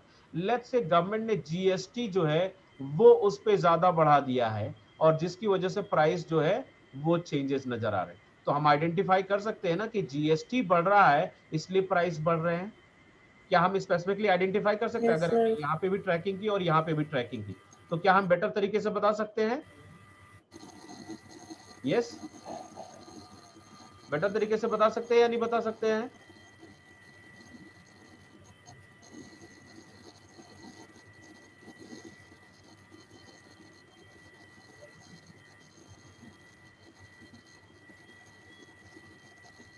शिवानी, कितने लोगों को आवाज आ रही है? बताइए इसमें से कि यहाँ पे हम लोग बेटर तरीके से ट्रैक कर सकते हैं या नहीं ट्रैक कर सकते हैं? जी सर। यस, तो यहाँ पे जीएसटी की वजह से हमें पता चल सकता है कि प्राइस जो है वो बढ़ी है। सिमिलरली अगर हमें यहाँ से यहाँ देखिए तो हमें पता चलेगा कि हो सकता है कि गवर्नमेंट ने अगर टैक्सेस जो है यहाँ पे डायरेक्ट टैक्स गवर्नमेंट ने ज्यादा किया होगा या लाइसेंस फी फैक्ट्री के लिए ज्यादा किया होगा, तो वैसी सिचुएशन में हो सकता है कि प्राइसेस बढ़े हैं। अगर इसने प्राइस बढ़ा दिया तो फार्म्स का कॉस्ट भी क्या हो जाएगा, बढ़ जाएगा, तो वो जो गुड्स पे इम्पोज करेगा वो भी बढ़ जाएगा, है ना? तो प्राइसेस जो है वो बढ़ सकते हैं और कई रीजन से प्राइसेस बढ़ सकते हैं। तो अगर हम डिफरेंट लेवल पे ट्रैकिंग करते हैं तो हमें डिफरेंट लेवल पे ट्रैकिंग से ये पता चलता है कि आखिर वो कौन से रीजन है जिसकी वजह से प्राइस राइज हो रही है, ठीक है? तो डायग्नोस करना कि प्रॉब्लम को डायग्नोस करना या रीजंस आइडेंटिफाई करना वो हम बेटर तरीके से यहाँ पे आइडेंटिफाई कर सकते हैं अगर हमारा ट्रैकिंग जो है वो डिफरेंट लेवल पे ट्रैकिंग होती है किसकी, प्राइस राइज की। तो अगर हर लेवल पे हम ट्रैकिंग करते हैं तो हम हर लेवल पे बता सकते हैं कि प्राइस राइज क्यों हो सकती है। अगर मान लीजिए प्रोड्यूसर प्राइस इंडेक्स इस लेवल पे प्राइस चेंज हो रही है, तो इस लेवल पे प्राइस चेंज क्यों होंगी, because of factors of production. Factors of production के कॉस्ट बढ़ेंगे, इसलिए आपको प्राइस क्या होगा कि प्रोड्यूसर प्राइस इंडेक्स भी बढ़ सकता है। तो वी कैन सर्टेनली आइडेंटिफाई कि वो कौन से फैक्टर है जिसकी वजह से प्राइस राइज हो रही है इकोनॉमी में। क्लियर है? तो इसलिए हम लोग डिफरेंट इंडिकेटर्स यूज करते हैं ताकि गवर्नमेंट को एग्जैक्ट रीजन जो है वो आइडेंटिफाई करने का मौका मिल पाए और उसी के अनुसार वो नेसेसरी एडिक्वेट स्टेप्स ले पाए जिससे वो क्या है कि प्राइसेस को कम डाउन किया जा सकता है। ठीक है, तो ये प्रयास गवर्नमेंट जो है वो करती है। ठीक है, तो इसीलिए सीपीआई, डब्ल्यूपीआई एंड पीपीआई का कॉन्सेप्ट लाया गया है। Now will see the difference between CPI and WPI. CPI और डब्ल्यूपीआई, नेक्स्ट लिखिए आप the difference between CPI and WPI. Okay, so इसको मैं एक एक करके लिखाता चलता हूँ कि डिफरेंस क्या है सीपीआई और डब्ल्यूपीआई में। आप देखिए सबसे पहले सीपीआई जो है वो कहाँ पे कलेक्ट किया जाता है, यहाँ पे, यानी कि प्राइसेस जो है वो कहाँ पे कलेक्ट की जाती है, इंफॉर्मेशन कंज्यूमर लेवल पे कलेक्ट की जाती है। और डब्ल्यूपीआई कहाँ पे कलेक्ट की जाती है, होलसेल। होलसेल लेवल पे की जाती है। तो पहला डिफरेंस लिखिए, पहला डिफरेंस लिखिए, CPI measures the average change, CPI measures the average change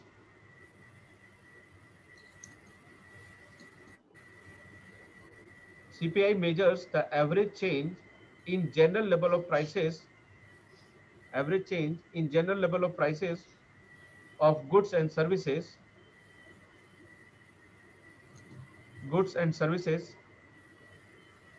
at consumer level.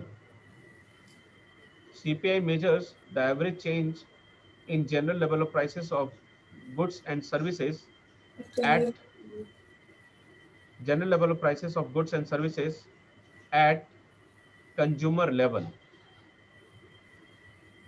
WPI में लिखिए, WPI measures the average change, WPI measures the average change in the prices of commodities, for bulk sale at the level of early stage of transaction, at the level of early stage of transaction. तो ये आपको difference, पहला difference पता चला। अच्छा, दूसरी difference क्या होती है, देखिए दूसरा डिफरेंस पब्लिशिंग एजेंसी के रूप में होता है। ओके, सीपीआई का पब्लिशिंग एजेंसी डिफरेंट होता है, डब्ल्यूपीआई का पब्लिशिंग एजेंसी डिफरेंट होता है।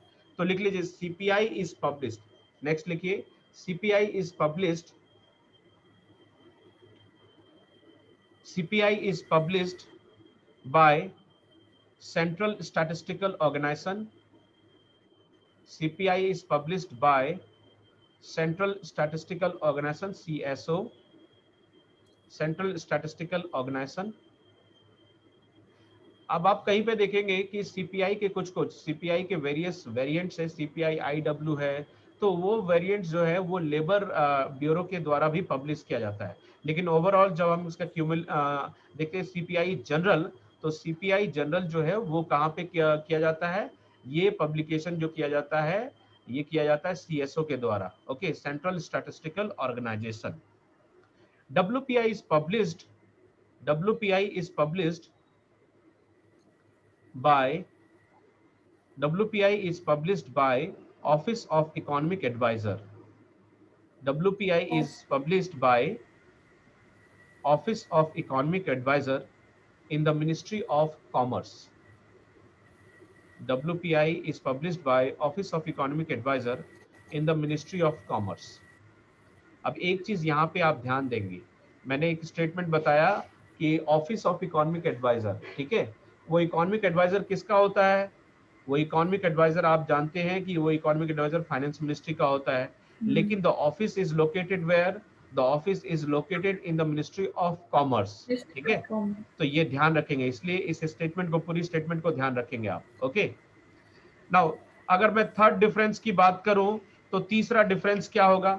तीसरा डिफरेंस होगा कि ये जो है जो बेस ईयर है। ओके, सीपीआई का बेस ईयर एंड डब्ल्यूपीआई का base year. Okay, the base year of CPI, the base year of CPI is 2012.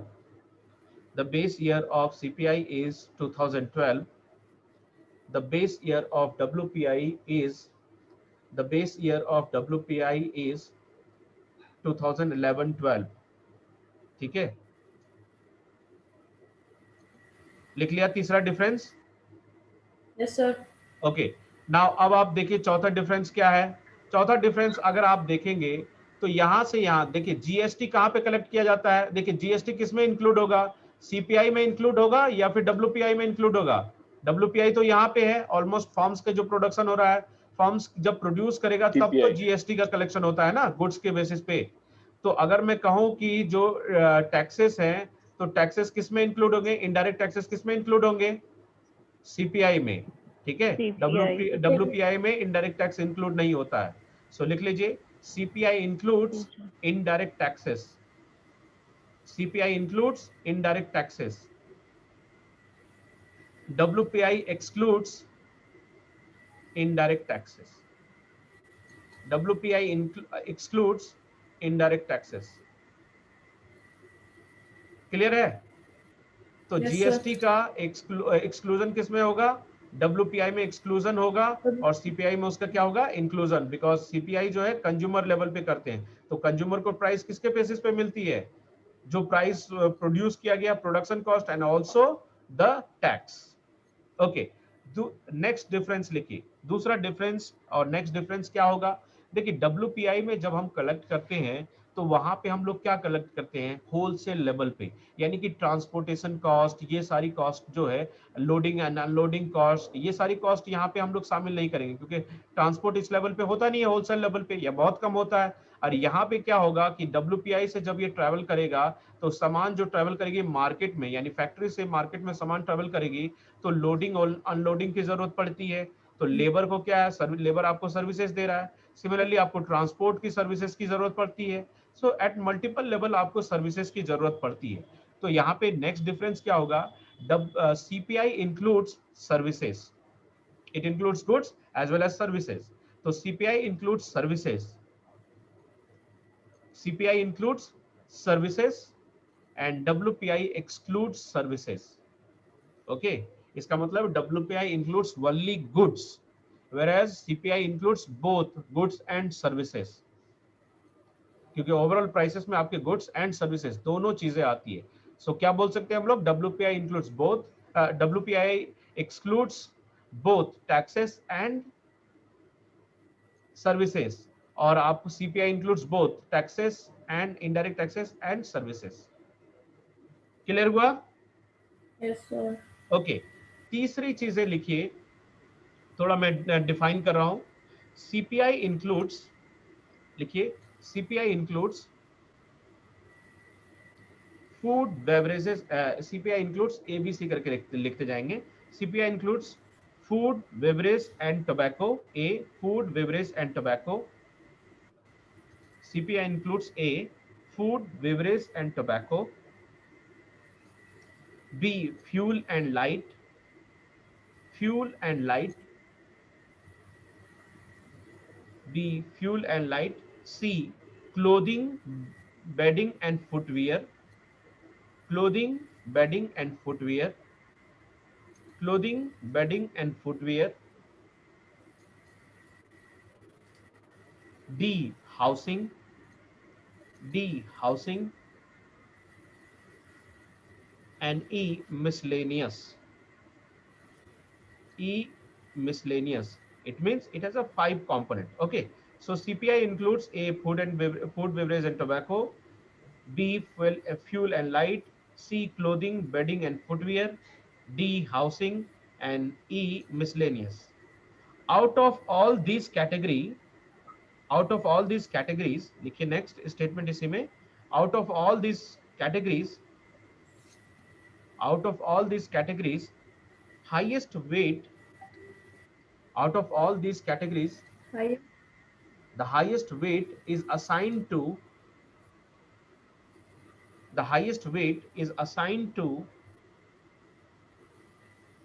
food, beverage and tobacco, यानी कि first group, food, beverage and tobacco group.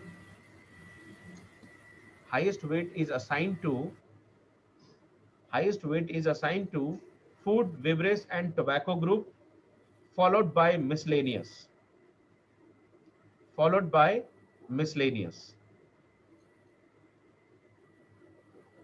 followed by miscellaneous. Clear है?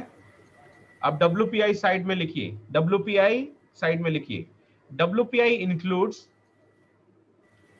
WPI includes, sir हाँ बोलिए, sir miscellaneous क्या है ये? Miscellaneous में बहुत सारे अन्य आइटम्स आएंगे, है ना, जो आइटम्स हमने इसमें इधर कवरेज नहीं किया है वो सारे आइटम्स को मिसलेनियस के अंतर्गत कंसीडर कर दिया जाता है, ठीक है। सो गुड्स एंड सर्विसेज जो बेसिक आइटम्स हैं, उस बेसिक आइटम्स में कुछ ऐसे आइटम्स हैं जो इसमें अदर फोर्स में हमने कैटेगराइज नहीं किया है, वो मिसलेनियस में डाल देते हैं, ठीक है। समझ में आई शिवानी? हाँ जी सर। यस, ओके, सो Yes, WPI में लिखिए, WPI में लिखिए, WPI includes primary articles, WPI includes A, primary articles, B, fuel and power, B, fuel and power, and C, manufactured products, and C, manufactured products. WPI includes A, primary articles, B, fuel and power, and C, manufactured products. Out of these, highest weight is assigned to, out of these, highest weight is assigned to manufactured products. Highest weight is assigned to manufactured products, followed by primary articles, followed by primary articles and fuel and power, followed by primary articles and fuel and power. हो गया यहां तक आप लोगों का? Okay, so next difference लिखिए। Next difference क्या होगा? WPI और CPI both are published on monthly basis, ठीक है। पहले WPI जो है वो वीकली और मंथली दोनों के बेसिस पे पब्लिश होता था, बट अब जो है अब केवल और केवल मंथली बेसिस पे ये पब्लिश होते हैं, यानी मंथ में एक बार पब्लिश होते हैं। सो CPI is published on monthly basis, CPI is published on monthly basis and WPI is published on monthly basis. Okay, so both are published on monthly basis. Both are published on monthly basis. Clear है सभी को? लिख लिया सभी ने? एक बार बता दीजिए अगर आपने लिख लिया तो। अब मैं प्रोड्यूसर प्राइस इंडेक्स के बारे में बताऊंगा। प्रोड्यूसर प्राइस इंडेक्स, ओके, हो गया। ओके, प्रोड्यूसर प्राइस इंडेक्स, देखिए ये जो इंडेक्स है आपने देखा है कि प्रोड्यूसर प्राइस इंडेक्स WPI से प्रोड्यूसर प्राइस इंडेक्स जो है वो बेहतर तरीका है जिससे हम क्या है कि किसी भी किसी फर्म्स की कॉस्ट, एक्चुअल कॉस्ट कितनी लगती है प्रोडक्शन में, उसको ट्रैक करने का बेटर तरीका हमारे पास क्या हो सकता है? Producer price index. इनफैक्ट अगर हम डेवलप्ड कंट्रीज की बात करें तो ज्यादातर डेवलप्ड कंट्रीज जो हैं वो PPI इंडेक्स को यूज करते हैं, ठीक है। और ऐसे भी जब हमने GVA कॉन्सेप्ट को अपनाया है, GVA कॉन्सेप्ट के थ्रू हम GDP को अडॉप्ट करना चाहते हैं, मेजर करते हैं, तो इसमें आपको PPI का कॉस्ट यानी कि प्रोड्यूसर का कॉस्ट जो लगता है वो एक्चुअल मेजर करना जरूरी है, ठीक है। और इसीलिए एक कमिटी कॉन्स्टिट्यूट की गई थी, BN Goldar committee. Okay, BN, B for Bombay, N for न्यूयॉर्क, ठीक है। तो BN Goldar, GOLDAR Goldar committee. So B N Goldar committee एक कॉन्स्टिट्यूट की गई थी on PPI. So BN Golder Committee was constituted on PPI. तो प्रोड्यूसर प्राइस इंडेक्स और इसकी वायबिलिटी को जानने के लिए एक BN गोल्डर कमिटी का कॉन्स्टिट्यूशन किया गया था। अब BN गोल्डर कमिटी ने कहा कि इंडिया में भी जो है वो प्रोड्यूसर प्राइस इंडेक्स जो है अपनाए जाने चाहिए। तो इसी कॉन्टेक्स्ट में लिख लीजिए कि प्रोड्यूसर प्राइस इंडेक्स लिखिए। Producer price index measures the price changes. Producer price index measures the price changes from the producer's perspective.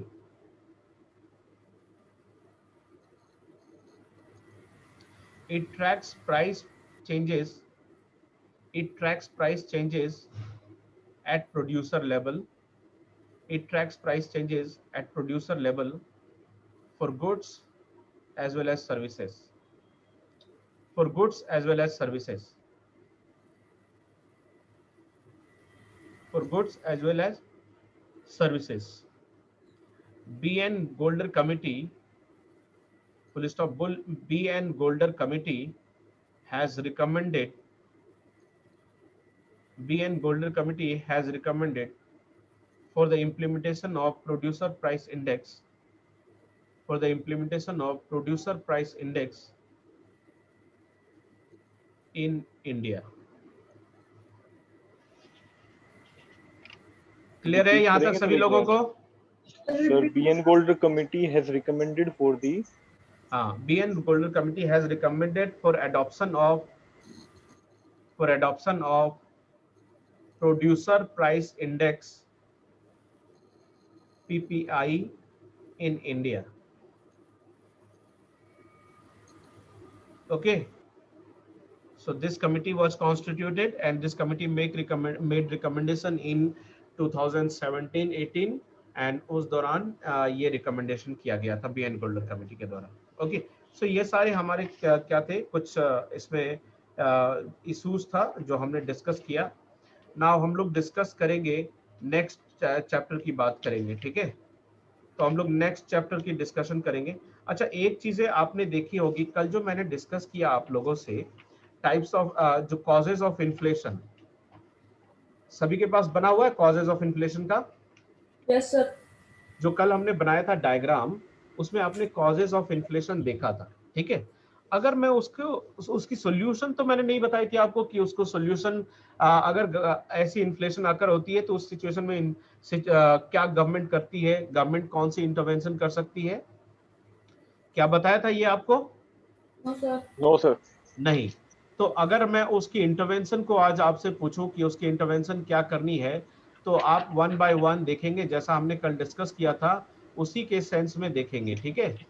तो अब हम लोग उसकी रिकमेंडेशन को बता सकते हो। दूसरे डायग्राम में आप बता दीजिए कि गवर्नमेंट किस किस तरह के स्टेप्स लेती है अगर किसी पर्टिकुलर तरह का अगर हमारा इन्फ्लेशन आकर होता है इकोनॉमी में, तो उसकी वजह से अगर किसी तरह का डायग्नोस करती, गवर्नमेंट डायग्नोस करती कि किसकी वजह से इन्फ्लेशन आकर हुआ है, ठीक है? और गवर्नमेंट डायग्नोस करके फिर क्या करती है कि उसके लिए क्या स्टेप्स ले सकती है, ठीक है? तो वन बाय वन हम लोग समझेंगे कि वो स्टेप्स क्या क्या गवर्नमेंट ले सकती है। आप उस डायग्राम को निकाल लीजिए और उसी में दूसरे कलर या फिर दूसरी जगह लिखना चाहते हैं तो दूसरी जगह लिखे, है ना? दूसरी कलर से आप उसमें क्या लिखिए, इस वे फॉरवर्ड क्या हो सकता है या गवर्नमेंट का इंटरवेंशन क्या हो सकता है। ओके, तो सबसे पहले अगर आपको पता हो तो मैंने हाउस होल्ड की बातें की थी आपसे, बोला था हाउस होल्ड कि हाउस होल्ड का इनकम बढ़ रहा है और खासकर डिस्पोजेबल इनकम बढ़ता है। डिस्पोजेबल इनकम बढ़ती है तो इसकी वजह से वो क्या है, ज्यादा खर्चे करता है ना? यही चीजें आपसे बात की थी मैंने। तो आप ये बताइए कि इसका अगर मुझे इसकी इनकम को घटानी है, एक तो ये तरीका है कि इसकी इनकम घटानी है तो इनकम जहां से बढ़ी है वो वहां से आप घटा दो, यही कर सकते हो ना? लेट्स से अगर आपको इंटरवेंशन पहली इनकम यहाँ पे इंटरवेंशन करनी था इनकम के सेंस में, यहाँ पे करना था ना इंटरवेंशन कि इसकी इनकम घटाएंगे तो इस डिस्पोजेबल इनकम क्या होगी, घट जाएगी, और डिस्पोजेबल इनकम घटेगी तो इसका एक्सपेंडिचर क्या होगा, घटेगा। और अगर इसका एक्सपेंडिचर घटेगा तो डिमांड क्या होगी? डिमांड क्या होगी? घटेगी। डिक्रीज। डिमांड डिक्रीज होगी। डिमांड अगर डिक्रीज होगी तो इन्फ्लेशन क्या होगा? डिक्रीज होगा। Yes sir. यही स्टेप्स हमने बताया था ना। तो यहाँ पे आपको फोकस करना है, आप वो सभी तरीका मुझे बताइए जिससे हाउस होल्ड की इनकम को डाइवर्सिफाई किया जा सकता है या उसका जो डिस्पोजेबल इनकम है उसको रिड्यूस किया जा सकता है। हम वो सभी तरीके सर देखेंगे। यस, सो वो हम सभी सब्सिडीज रिड्यूस कर सकते हैं। यस, तो पहले आप क्या करेंगे? सब्सिडीज रिड्यूस कर सकते हैं, यानी ट्रांसफर पेमेंट आप क्या करोगे? ट्रांसफर पेमेंट आप जो बढ़ा रखे थे ट्रांसफर पेमेंट घटा देंगे, यानी गवर्नमेंट अपनी रेवेन्यू एक्सपेंडिचर जो है वो कम करेगी, है ना। तो ट्रांसफर पेमेंट घटा देंगे। और क्या तरीका है? इससे इसके पास पैसा घट जाएगा, इसके पास पैसा घट जाएगा, एक्सपेंडिचर घट जाएगा, है ना। कंजम्पशन एक्सपेंडिचर घट जाएगा तो डिमांड घट जाएगी, डिमांड घट जाएगी तो इन्फ्लेशन घट जाएगा। ये क्लियर है रिलेशन? ओके। एक तरीका, यानी गवर्नमेंट क्या करेगी? Government will try to address the transfer payment issue. Okay, ये तो एक तरीका हो गया। अब दूसरा तरीका कैसे हो सकता है जिससे इसका डिस्पोजेबल इनकम या तो डाइवर्सिफाई किया जाए और या तो इसको कम किया जाए। तो वो कौन सा और तरीका, दूसरा तरीका हो सकता है? बताइए। इसमें आप लोग माइक ओपन कर सकते हैं, ठीक है, और सभी लोग ओपन करें, 1 by 1 केवल बोलेंगे, ठीक है। तो आप बताइए। हम salary wages. Yes, salary wages आप क्या करोगे? कम कर दोगे। देखो एक तरीका बहुत आसान है, पर मुझे आप एक बात बताओ कि क्या ऐसा होता है कि गवर्नमेंट ने एक बार सैलरी इंप्लीमेंट कर दी और उसके बाद वो गवर्नमेंट सैलरी जो है वो गवर्नमेंट रिड्यूस कर रही सैलरी? क्या ऐसा होता है? सो मोर पॉजिटिव स्टेप्स के बारे में हम लोग सोचेंगे कि अब सैलरीज उसकी बढ़ी हुई है तो उसकी सैलरीज को डाइवर्सिफाई कैसे किया जा सकता है। यहाँ पे इसके पास इनकम है, उसकी इनकम को गवर्नमेंट डाइवर्सिफाई कैसे कर सकती है?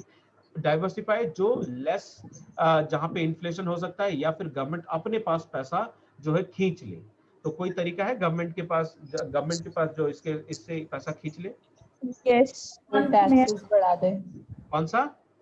टैक्सेस में राइज हो टैक्स जाएगा। रेट क्या करेगी गवर्नमेंट? बढ़ा दे। बढ़ा डायरेक्ट रेट जो है वो गवर्नमेंट अगर बढ़ा देती है तो इसके पास पैसा क्या होगा? कम होगा। और इसके पास पैसा कम होगा तो एक्सपेंडिचर क्या होगी? कम होगी। और एक्सपेंडिचर कम होगी, डिमांड कम होगा, डिमांड कम होगी तो इन्फ्लेशन कम होगा। कम हो जाएगा? ओके। और कोई रीजन, और कोई तरीका है जिससे हाउस होल्ड की इनकम को घटाया जा सकता है? डायरेक्ट पेमेंट पैसा घटाया जा सकता है, बताइए। इनडायरेक्ट टैक्सेस भी हम बढ़ा सकते हैं। इनडायरेक्ट टैक्सेस तो अभी चलो वहां पे तो वो हमने सप्लाई साइड में देखेंगे और दूसरे फैक्टर्स में देखेंगे। पहले आप बताइए हाउस होल्ड इनकम को घटाने की तरीके। फैक्टर पेमेंट्स अगर रिड्यूस हो जाए, बताइए इसको डाइवर्सिफाई तरीके। ये और कहां से पैसे लेता था? तो फैक्टर पेमेंट्स अगर रिड्यूस हो जाए, फाइनेंशियल मार्केट से पैसे लेता था ये। वहाँ का इंटरेस्ट कम बढ़ा कर दें। देंगे फाइनेंशियल मार्केट। यस, तो चीप मनी पॉलिसी थी, सस्ते में पैसा मिलता था तो उसकी जगह पे क्या लाएंगे आप? चीप मनी पॉलिसी की जगह पे क्या करेंगे? Dear money policy. बढ़ा देंगे। पॉलिसी लाएंगे। यस, रेट बढ़ा देंगे। तो डियर मनी पॉलिसी आप ले आएंगे। जब सस्ती थी पैसे तो बहुत ज्यादा पैसे ले रहे थे ये, अब आप क्या करेंगे? पैसा महंगा कर देंगे तो ये पैसा क्या करेगा? कम लेगा। इसके पास पैसा कम होगा ना। And at the same time dear money policy में क्या है? लोन तो महंगा कर दिया और दूसरी तरफ सेविंग रेट क्या कर दिया आपने? कम कर दिए। सेविंग रेट बढ़ा दिया ना। जैसे अगर मान लीजिए कि इंटरेस्ट रेट घटता है तो सेविंग रेट भी घटता है, और अगर आपका इंटरेस्ट रेट बढ़ता है तो सेविंग रेट भी बढ़ेगा, है ना। तो सेविंग रेट क्या होगा? सेविंग रेट जो जिसमें ये डिपॉजिट करेगा ये वो भी बढ़ेगा, है ना। तो लोन का रेट बढ़ेगा ही बढ़ेगा, लेकिन उसके साथ सेविंग का रेट भी बढ़ेगा। अगर सेविंग रेट बढ़ेगी तो इसके लिए इंसेंटिव्स होगा। इंसेंटिव्स क्या होगा? पैसा अपने पास रखेगा, जमा कराएगा। क्या करेगा? जमा कराएगा। जमा करेगा, ठीक है। तो पैसा इसके पास और कम रहेगा। तो ये तरीके हो सकते हैं जिससे पैसा गवर्नमेंट जो है वो अपने पास खींच ले। अच्छा, कोई और तरीका हो सकता है जिससे गवर्नमेंट अपने पास पैसा खींचती है? आपको कुछ याद हो तो मैंने पब्लिक फंड में कुछ ऐसे तरीके बताए थे जिसके अंतर्गत गवर्नमेंट का function banking kind of function होता है। इसके अंतर्गत गवर्नमेंट क्या करती है? पैसा कलेक्ट करती है। याद है कुछ ऐसा? बॉन्ड्स याद है? रिलीज करेगी गवर्नमेंट। आपको याद है provident fund? Provident fund, yes sir. मान लीजिए गवर्नमेंट ने क्या किया, Yes, ये तो जाते हैं ना उसमें, जो पब्लिक अकाउंट ऑफ इंडिया में जाते हैं, कौन से जाते हैं? प्रोविडेंट फंड जाते हैं, नेशनल सेविंग सर्टिफिकेट या पोस्टल के थ्रू पोस्टल सेविंग्स, ये सभी सेविंग्स किसके पास जाते हैं? गवर्नमेंट के पास जाते हैं। तो मान लीजिए गवर्नमेंट ने इन सभी पे रेट इंक्रीज Yes, कर sir. दिया, इन सभी पे, यानी कि जो आपको मिलता है पेंशन या फिर आपके जो फंड्स होते हैं, है ना, प्रोविडेंट फंड में जब आप पैसा जमा करते हो तो गवर्नमेंट उस पे क्या देती है? हायर इंटरेस्ट रेट अगर आपको दे रही है तो आप पैसा जमा करना चाहोगे या नहीं चाहोगे गवर्नमेंट के पास? चाहोगे ना? Yes sir. अगर रिटर्न गवर्नमेंट आपको ज्यादा दे रही है। सिमिलरली अगर आपको आपके पास पोस्टल सेविंग्स है, पोस्टल सेविंग्स में अब आपको रिटर्न ज्यादा गवर्नमेंट देने लगी, अगर आपको गवर्नमेंट ज्यादा रिटर्न देने लगी तो पैसा आप जमा करोगे गवर्नमेंट के पास या नहीं करोगे? करोगे गवर्नमेंट के पास जमा, है ना? तो अगर आप इस तरह की स्कीम्स गवर्नमेंट देती है तो इससे पैसा जो है गवर्नमेंट अपनी तरफ मॉप करती है, किससे? हाउस होल्ड से, ठीक है? तो इससे गवर्नमेंट के पास पैसा आ जाता है और सिस्टम में पैसा आ जाता है, तो हाउस होल्ड के पास जो है हैंड में पैसा कम रहता है और जिसकी वजह से वो एक्सपेंडिचर कम करेगा और इन्फ्लेशन पे इम्पैक्ट होता है। तो गवर्नमेंट ऑफ इंडिया ये तरीके भी अपनाती है इन्फ्लेशन को कंट्रोल करने के लिए कि उन्होंने प्रोविडेंट फंड के रेट को बढ़ा दिया, ठीक है? फॉर एग्जांपल अभी देखो प्रोविडेंट फंड के रेट कितने हैं? 8.5%, व्हिच इज मोर देन, है ना, which is more than other banks जो प्रोवाइड करता है आपको। तो ऐसी सिचुएशन में गवर्नमेंट जो है वो पैसा हाउस होल्ड से लेकर अपने पास रख सकती है और इन्फ्लेशन को कंट्रोल कर सकती है। समझ में आई? समझ में आया आप लोगों को? कितने लोग इस बात में सहमत है? सर आ गया सर। ओके ओके, अब हम लोग आगे बढ़े। तब इसका मतलब, तो इसका मतलब दूसरा फैक्टर्स कौन देखा था? डिमांड साइड में। तो इसी तरह से आप हर एक फैक्टर्स में देखो, है ना, आप जो भी फैक्टर्स होगा उस सभी फैक्टर्स में देखो। दूसरा फैक्टर्स कौन सा बताया था मैंने? गवर्नमेंट का, कि गवर्नमेंट की एक्सपेंडिचर बढ़ती है, गवर्नमेंट की एक्सपेंडिचर बढ़ती है तो क्या होता है? इन्फ्लेशन आता है। तो क्या करोगे आप? गवर्नमेंट की एक्सपेंडिचर को रिड्यूस करोगे तो आपका डिमांड घट जाएगा। लेकिन मोर स्पेसिफिकली हम गवर्नमेंट एक्सपेंडिचर में किसको टारगेट करेंगे? रेवेन्यू एक्सपेंडिचर को। क्यों? रेवेन्यू एक्सपेंडिचर जो है वो मोर इन्फ्लेशनरी इन नेचर है, क्योंकि रेवेन्यू एक्सपेंडिचर ये सारे है ना, तो ये सभी क्या है कि मोर इन्फ्लेशनरी इन नेचर होगा। वेयर इन्वेस्टमेंट एक्सपेंडिचर, यानी कि गवर्नमेंट का जो इन्वेस्टमेंट है वो investment expenditure is less inflationary in nature. So therefore हम गवर्नमेंट क्या है, government should focus more on capital expenditure. किसमें फोकस करना चाहिए? कैपिटल एक्सपेंडिचर पे फोकस करना चाहिए और रेवेन्यू एक्सपेंडिचर को क्या करना चाहिए? गवर्नमेंट को मिनिमाइज करना चाहिए, ठीक है? तो ये तरीके अपनाती है गवर्नमेंट, इससे भी इन्फ्लेशन को आप कंट्रोल कर सकते हैं, ठीक है?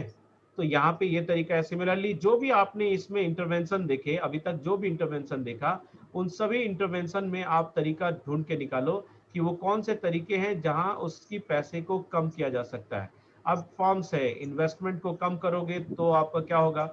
इन्वेस्टमेंट कम करोगे तो आपका yes of course the more less money will come into the market and therefore inflation may reduce। तो ऑलरेडी आपने क्या इसके बारे में बताया, कौन सी पॉलिसी अपनाते हैं? Dear money policy. समझ में आया आपको? तो जो भी हमने देखा कि जिसकी वजह से आपका इन्फ्लेशन हो रहा है, try to address those concerns, okay?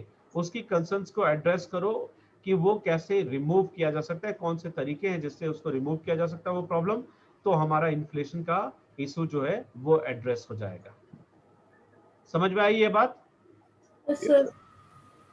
Yes please. सभी लोगों को समझ में आ गया? तो आप आज बैठ के क्या करोगे? इस कागज में सभी तरीके, जिस तरीके से इन्फ्लेशन आपकी इकोनॉमी में बढ़ रहा था उस तरीके को एड्रेस करने की कोशिश करोगे। हो जाएगा आपसे, जैसे मैंने अभी आपको यहाँ पे बताया?